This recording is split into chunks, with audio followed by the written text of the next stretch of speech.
እየጣፈጠ እየበሰለ የሚሄደው ዛፎች እያደጉ ያልተገነቡ ቤቶች እና መንገዶች እየተሳለጡና እየተያያዙ ሲሄዱ በየጊዜው ሞር እያማረበት ይሄዳልና ሪቨርሳይድ በጣም ጥሩ ስራ ነው። ወጣቶች ይሁነኝ ብለው አስበው በተለይ ዊኬንድ ወክ ማድረግ አለባቸው። ሪቨርሳይድ ብዙ ትምህርት ያገኙበታል፣ ሀገራቸውን እንዲወዱ ያደርጋቸዋል እና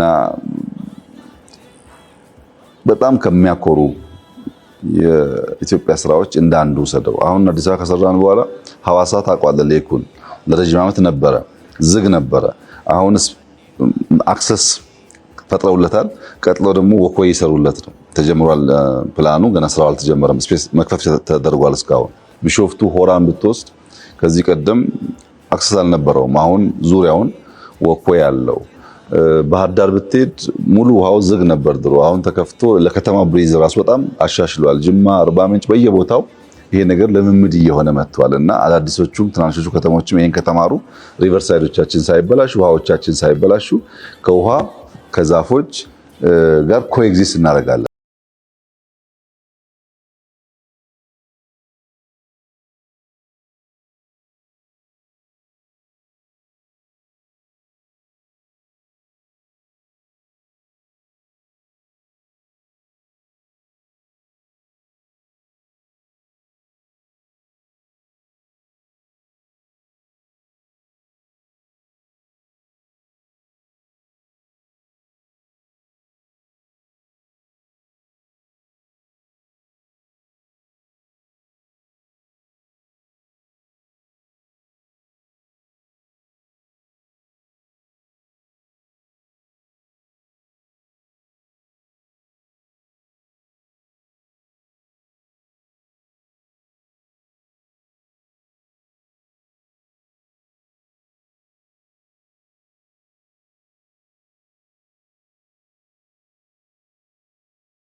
አድዋ ሙዚየም፣ የፓላስ ሙዚየሞች ቀላል ትርጉም ይሰጣቸው አይደሉም። ሰው ታሪኩን ማንነቱን እያወቀ ትክክለኛ የሆነ ናሬሽን እየገነባ በኢትዮጵያዊነት እየኮራ መሄድ አለበት። አፍሪካ ውስጥ እንደምታውቀው ሁሉም ሀገራት በኮሎኒ ተገዝተዋል።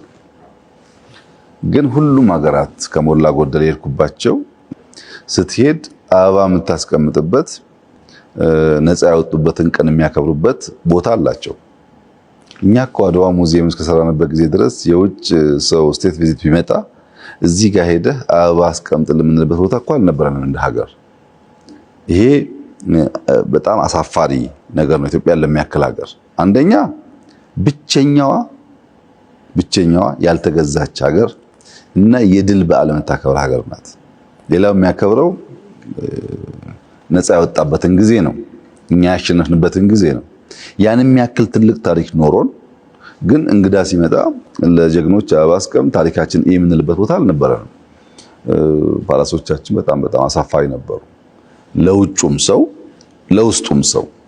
እነዚያን ነገር እያየ ያደገ ሰው የአርበኝነት ስሜት ሀገር የመውደድ ስሜቱ እያደገ ይሄዳል።